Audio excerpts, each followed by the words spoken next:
감사로 드리는 제사라는 제목으로 여러분과 함께 말씀의 은혜를 나누도록 하겠습니다.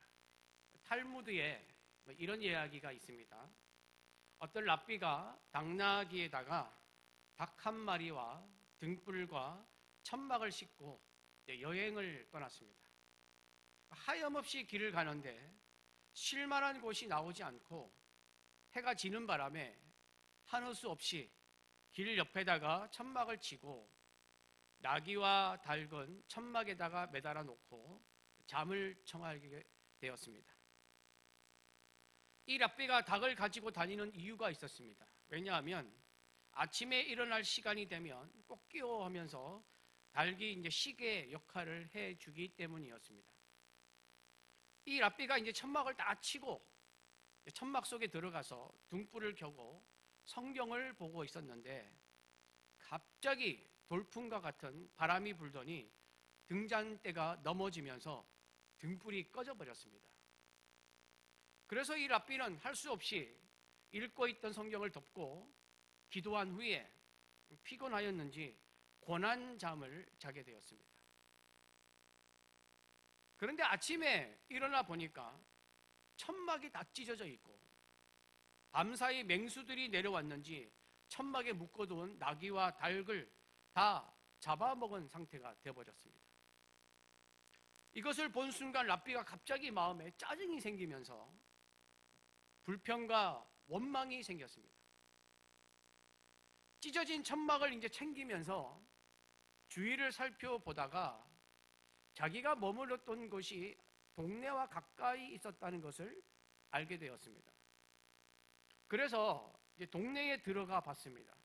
그런데 동네에 들어가 봤더니 그 동네도 야단 법석이 나 있었습니다. 동네 사람들의 이야기를 들어보니까 어젯밤에 강도떼가 들어와서 사람들을 죽이고 물건을 다 빼앗고 그야말로 아수라장을 만들어 놓았던 것입니다. 이 말을 듣고 랍비는 그 자리에서 무릎을 꿇고 하나님께 감사 기도를 드렸습니다. 만일에 바람이 불지 않아 등불이 켜 있었다면,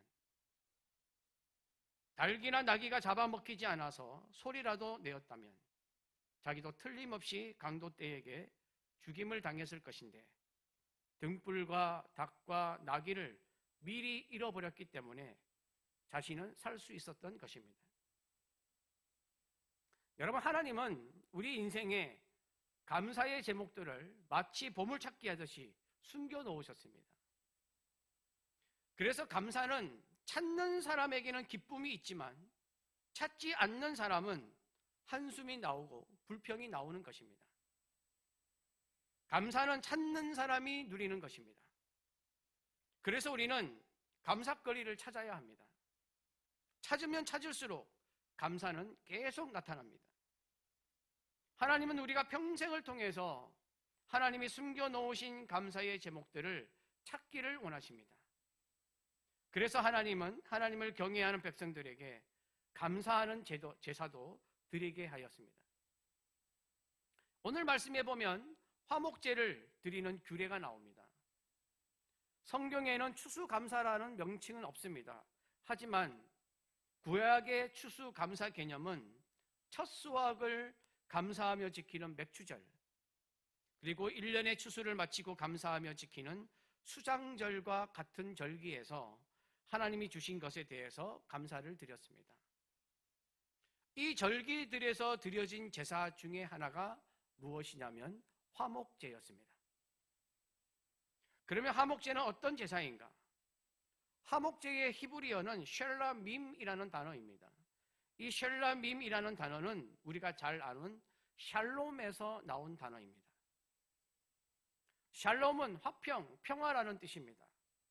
쉽게 말해서 화목한 관계, 화평한 관계, 좋은 관계를 말합니다.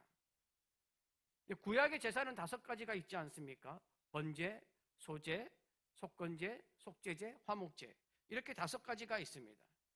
그 중에 화목제는 엄격하게 말하면 하나님과 화목하기 위해서 드리는 제사가 아니라 하나님과 화목한 관계를 이룬 것에 대하여 감사하며 기쁜 마음으로 드리는 제사입니다.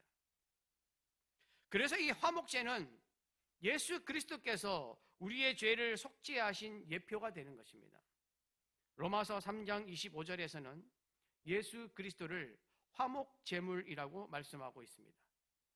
이 예수를 하나님이 그의 피로써 믿음으로 말미암는 화목제물로 세우셨으니 이는 하나님께서 길이 참으시는 중에 전에 지은 죄를 관과하심으로 자기의 의로우심을 나타내려 하심이니.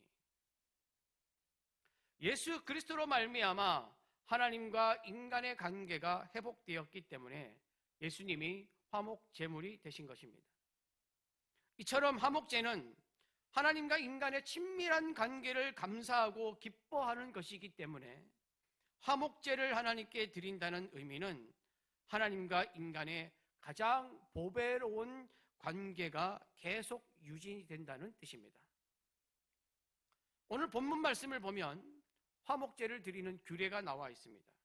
이 규례 중에서 3절에서 5절을 중점적으로 살펴보려고 합니다. 보통 제사를 드릴 때 대부분 하나님께 다 태워드립니다.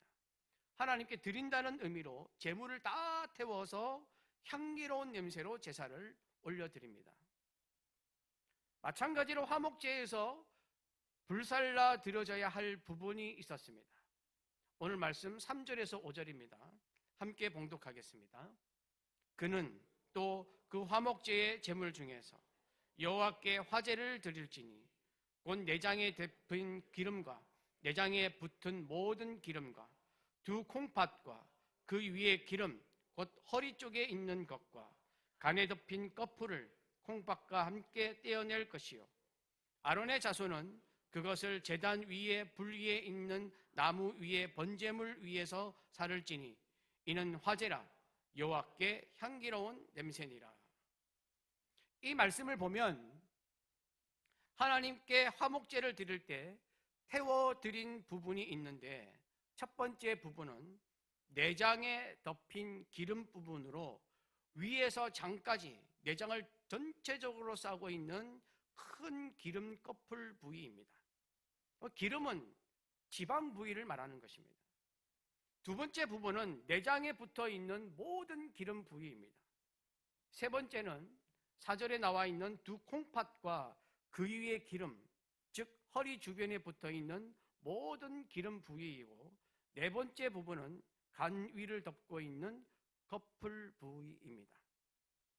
이 내용을 요약하면 화목제를 드리면서 하나님께 태워드린 부위는 기름 부위와 콩팥입니다. 그럼 하나님이 왜 이 부위들을 태워서 드리라고 했을까요? 화목제에서 드리라고 한 기름 부위는 가장 기름지고 좋은 부위를 가리키는 것입니다. 왜냐하면 고대 이스라엘에서 기름 부위는 부와 풍요의 상징이었고 힘의 근원으로 생각하고 있었기 때문에 풍요와 힘의 근원이신 하나님을 인정하면서 그것을 하나님께 돌려드린다는 의미가 있었습니다. 또한 기름 부위는 동물의 힘을 공급하는 원천이라고 생각했기 때문에 구약시대에서는 가장 좋은 것을 나타내는 동의어로 사용하였습니다. 이에 제사 드리는 사람은 이 부물을 하나님께 드림으로써 가장 좋은 것을 드린다는 의미를 가졌습니다. 우리는 하나님께 우리 삶에 가장 좋은 것을 드릴 수 있어야 합니다. 우리는 하나님과의 관계에 감사하는 제사를 드리면서 내가 가지고 있는 것들 중에서 가장 좋은 것을 하나님께 드려야 합니다. 여러분이 가지고 있는 것 중에 가장 좋은 것은 무엇입니까? 돈, 재산, 자녀, 권력, 재능, 명예, 지위, 어떤 것입니까? 하나님께 가장 좋은 것을 드린다는 것은 내가 가진 것 중에 가장 좋은 것을 드린다는 의미도 있지만 내가 가진 것 중에 가장 좋은 것을 하나님께 드림으로 그 가장 좋은 것이 나한테는 사라지고 나에게 가장 좋은 것은 오직 하나님밖에 없다는 것을 고백하는 것입니다. 그 어떤 것도 하나님보다 좋은 것이 되면 안 된다는 것입니다. 그런 의미에서 이것을 다 태워 하나님께 드린 것입니다. 다 태워서 나에게는 하나도 남지 않고 하나님께 다 드려서 내 인생의 최고로 좋은 것은 오직 하나님만 되는 것입니다. 이처럼 여러분의 인생의 최고로 좋은 것은 오직 하나님이심을 인정하는 여러분의 삶이 되기를 축복합니다. 화목제를 드릴 때 기름과 함께 태워드린 또 하나는 바로 콩팥입니다. 이 콩팥을 떼어 드리는 이유는 구약에서 콩팥은 사람의 감정과 생각과 양심이 있는 곳으로 여겼기 때문입니다. 그래서 콩팥을 하나님께 드린다는 것은 나의 순수한 감정이나 생각과 양심을 모두 하나님께 바친다는 의미입니다. 우리는 하나님과의 화목한 관계를 위해서, 하나님이 기뻐하시는 삶을 위해서 내 감정과 생각과 양심 모든 것을 하나님께 드려야 합니다. 나의 감정과 생각과 양심이 다 하나님께 드려져서 이것이 하나님과의 관계에 있어서 앞서고 벽이 되고 장애가 되지 않도록 해야 하는 것입니다. 그래야 나와 하나님의 관계가 온전해지고 하나님이 기뻐하시는 삶을 살게 되는 것입니다. 감사를 드린다는 것은 그냥 감사합니다 라고 외치면서 끝나는 것이 아닙니다. 내가 가지고 있는 감정과 생각과 양심 모두를 하나님께 다 내어놓고 내 의지대로 하는 것이 아니라 하나님의 뜻대로 되기를 원하는 것입니다. 그때 진정한 감사가 이루어지는 것입니다. 내 속에는 아무것도 없어야 감사할 수 있습니다. 제로의 상태가 되어야 합니다. 내 안에 아무것도 없기에 어떤 상황이 와도 무엇을 해도 감사하는 것입니다. 바라던 것이 돼도 좋은 것이고 안 돼도 좋은 것이고 있어도 좋고 없어도 좋은 것입니다. 성공해도 좋은 것이고 실패해도 좋은 것입니다. 이때 우리에게 진정한 감사가 있게 되는 줄 믿습니다. 화목제를 태울 때는 다른 번제와 속제제나 속건제와 다른 점이 하나 있었습니다. 5절에 보면 화목제의 제물을 태우는데 뭐라고 되어 있냐면 번제물 위에다가 올려놓고 태우라고 되어 있습니다. 그런데 여기서 말하는 번제물은 순종과 헌신을 상징하는 의미에서 이스라엘 백성들이 매일 아침에 하나님께 올려드린, 하나님께 드렸던 상번 제물을 말하는 것입니다. 매일 항상 드렸다고 해서 상번제라고 불렀습니다. 따라서 상번 제물은 번제단 위에서 항상 불타고 있었는데 하나님께서는 이 번제물 위에 화목 제물을 올려놓고 불사르고 그리고 그 향기로운 냄새를 드리라고 말씀하셨습니다. 번제는 죄를 지은 인간이 하나님의 긍휼하심과 자비하심을 위하여 드리는 제사입니다. 우리는 끊임없이 하나님과의 관계 속에 있어야 합니다. 그러나 우리는 때로는 세상에 대한 욕심과 정욕과 유혹과 어려움과 불평으로 하나님 앞에 바로 서지 못할 때가 있습니다. 그러나 자녀가 부모의 마음을 아프게 하고 부모와의 관계를 소홀히 한다고 해서 부모와 자녀의 관계가 깨지는 것이 아니지 않습니까? 부모와의 더 좋은 관계를 위해서 자녀의 도리를 다해야 하는 것입니다. 이런 의미의 제사가 번제입니다. 그래서 상번 제물 위에 화목 제물을 올려놓고 불사르는 것입니다. 이것이 우리에게 주는 의미는 항상 하나님과 친밀하고 온전한 관계 위에서, 즉 하나님을 경외하는 마음 위에서 감사를 가져야 한다는 것을 말씀하고 있는 것입니다. 우리는 번제물 위에 화목제물을 올려놓은 것처럼 늘 하나님 안에서 항상 기뻐하고 감사하는 자가 되어야 할 줄 믿습니다. 여러분, 화목제는 기쁨과 감사의 제사입니다. 감사는 하나님과 화목하게 하는 축제입니다. 이에 감사가 풍성한 자는 기쁨의 삶을 살 수 있는 줄로 믿습니다. 여러분의 삶이 무기력에서 벗어나 늘 기쁘고 뭔가 획기적이고 새로운 일이 없을까 생각한다면 감사하십시오. 감사가 여러분의 삶을 축제처럼 획기적으로 바꾸어 줄 것입니다. 오래전에 조선일보에 이런 이야기가 실린 적이 있습니다. 어느 한 세무법인 박 회장이라는 사람에 관한 이야기입니다. 이분이 어릴 때에 어머니가 흑산도 청산가부여서 남의 집 품팔이를 해서 이 외아들을 키웠습니다. 그래서 이 아들이 커서 이제 고등학교를 졸업하고 구로공단에서 공장 직원으로 이제 일을 하게 되었습니다. 낮에는 일을 하고 밤에는 열심히 공부를 하면서 세무사 시험에 합격을 합니다. 그리고 나서 세무법인을 하나 창업을 합니다. 그런데 이 세무법인이 점점 잘 돼서 연매출 70억 원의 규모로 성장이 됩니다. 사회적으로, 세상적으로는 성공을 했죠. 세상에서는 성공을 했는데 이 박 회장에게 어려움이 찾아옵니다.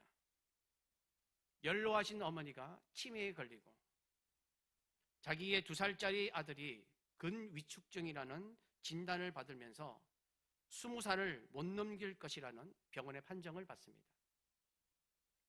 사업이 잘 되면서 성공한 인생처럼 보였는데 어머니와 아들을 보면 절망에 빠질 수밖에 없는 처지가 되어버렸습니다.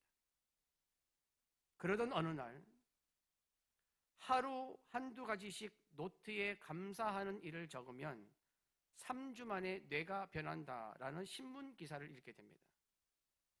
그래서 자신이 너무 힘들어서 반신반의했지만 그래도 지푸라기라도 잡는 심정으로 혼자서 이 감사 운동을 시작합니다. 감사한 일 1000가지를 쭉 써내려갑니다. 그러면서 내가 이만큼 온 게 내가 잘나서가 아니라는 것을 깨닫기 시작합니다. 이 박 회장의 감사의 내용은 이렇습니다. 첫째, 어머니가 살아계셔서 감사합니다. 둘째, 제가 어머니 아들인 것에 감사합니다. 셋째, 치매 때문에 정신이 혼미한 지금도 제가 누구냐고 물으면 내 아들이라고 알아봐 주셔서 감사합니다.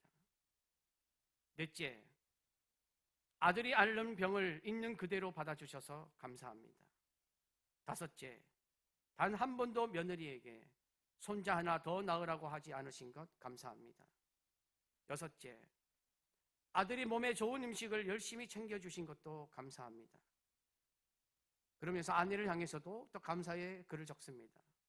아들을 업어서 등하교 시키느라 50살 전에 양쪽 무릎 연골이 다 상해버린 아내에게 미안하고 감사합니다. 이렇게 감사를 쭉 써내려갔습니다.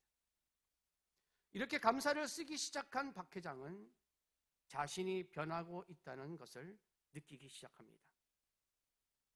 그러면서 이 감사를 회사에 접목을 시킵니다.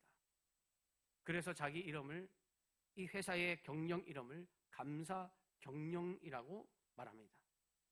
전 직원에게 각자 감사 노트를 쓰게 한 것입니다. 그랬더니 점점 회사 분위기가 달라지기 시작했습니다. 박 회장은 감사로 말미암아 행복한 사람이 되어가고 있었고 행복한 가정을 가지게 되었고 행복한 회사를 만들게 되었습니다. 여러분, 감사는 이유가 있고 감사할 일이 있어서 하는 것이 아닙니다. 감사는 무언가의 결과를 보고 하는 것이 아닙니다. 우리에게 있어 감사의 이유는 이미 충분합니다. 우리에게 생명을 주시고 구원을 주신 하나님의 사랑과 예수 그리스도의 은혜만으로도 충분한 것입니다. 감사는 그 자체가 능력이 되고 기쁨이 되는 것입니다. 두려움과 좌절과 우울감과 원망이라는 독소를 제거할 수 있는 최고의 처방약은 바로 감사입니다. 하나님을 향한 감사는 우리를 일으키는 원동력이 되고 감사는 우리를 새롭게 하는 정화제가 되고 감사는 우리 인생의 방향을 기쁨으로 바꾸어주는 이정표가 되는 것입니다. 그러므로 감사하는 자에게는 기쁨이 있고 평안이 있고 즐거움이 있는 줄 믿습니다. 하나님을 기쁘시게 하는 삶을 살고 여러분의 삶이 기쁨으로 충만해지기를 원하신다면 여러분의 모든 삶을 통해서 감사하는 자가 되십시오. 예배를 통해 감사하고 찬송하며 감사하고 내 인생을 통해 감사하고 부모님을 보며 감사하고 내 남편, 내 아내를 보며 감사하고 자녀를 보며 감사하고 직장과 사업장을 보며 감사하고 성공과 실패를 통해서 감사하고 있음에 감사하고 없음에 감사하는 자가 되시기를 바랍니다. 여러분의 입술을 감사 제주기로 만드십시오. 감사는 여러분의 모든 것을 놀랍게 변화시킬 것이며 감사하는 여러분을 보고 하나님은 여러분의 삶을 기쁨과 비전과 은혜의 장으로 만들어 주실 줄 믿습니다. 이에 여러분 모두의 삶이 평생 감사 축제의 현장이 되시기를 간절히 바랍니다. 기도하기 전에 제가 시 한 편을 소개하려고 합니다. 이 시를 지은 사람이 누구냐면 오늘 우리 세례를 받았던 한예빈 학생입니다. 예빈이가 작년에는 아동부였습니다. 아동부였는데 작년에 추수감사주일에 우리 아동부 아이들이 시를 적어서 하나님께 영광을 돌린 적이 있습니다. 그때 예빈이도 같이 참석해야 되는데 그날 집안 사정으로 나오지를 못했습니다. 그런데 이 시를 너무 잘 적어서 제가 이 시간 여러분과 함께 나누고 함께 기도하는 시간을 가지려고 합니다. 감사한 자연, 한예빈. 참 감사한 자연. 봄에는 예쁜 꽃들이 피어나고 여름의 아침을 밝히는 해가 더 밝게 뜨고 가을에는 소풍하기 좋은 날씨에 단풍이 피고 겨울에는 예쁜 눈이 내린다. 이게 다 계절을 만드신 하나님 덕분이다. 아침에는 세상을 밝히는 해가, 밤에는 하늘을 아름답게 만드는 별과 달이, 낮에는 붉은 하늘을 예쁘게 만드는 구름이, 세상의 하늘을 아름답게 만들어 주신 분은 하나님이다. 자연은 사람들이 살 수 있게 곡식과 채소, 과일을 만들어 준다. 정말 감사한 자연이다. 이 모든 것을 창조하신 하나님을 나는 찬양한다.